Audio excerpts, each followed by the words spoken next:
Hi guys, welcome to Power Performance Engineering 2.5 Liter Tech Tuesday, 2.5 University.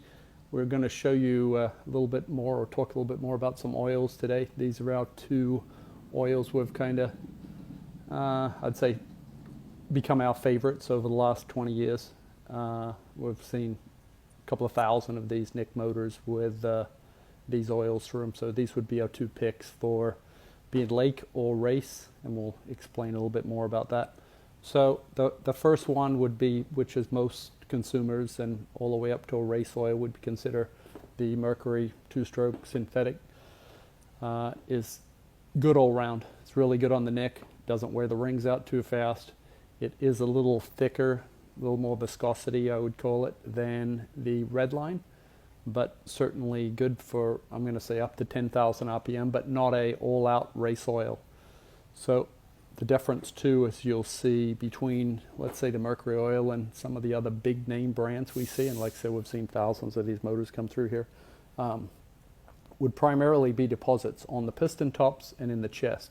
This is what we'd consider a race piston with Redline. You can see this very little carbon on top. It stays super clean. The more carbon you add, the more heat it grabs. Typically you can scrape the carbon off, like I'm going to show you, and pick up a couple of horsepower if you're doing that on the dyno. So clean piston, what we'd consider a dirty piston, with typically cleaner with this, but a lot of the other brand oils, they lubricate fine, but they just leave a ton of junk back in the chest and on the piston top and whatever else, and it certainly does cost you some power. So that's our go-to oil for the lake, typically 40 to 1 if you're less than, say, 9,000 RPM.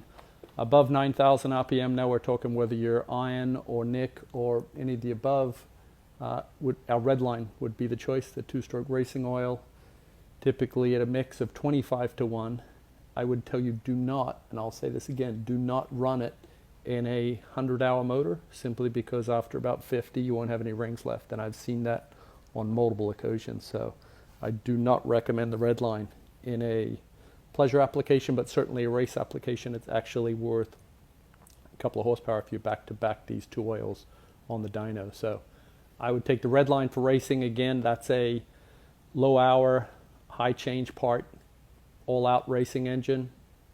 Do the Redline. Other than that, I would go with the Mercury oil. It's kind of up to you guys as to what you can get also, but there are two picks from the last 25 years of doing this. Please be sure to check out powerperformanceengineering.com. Thanks.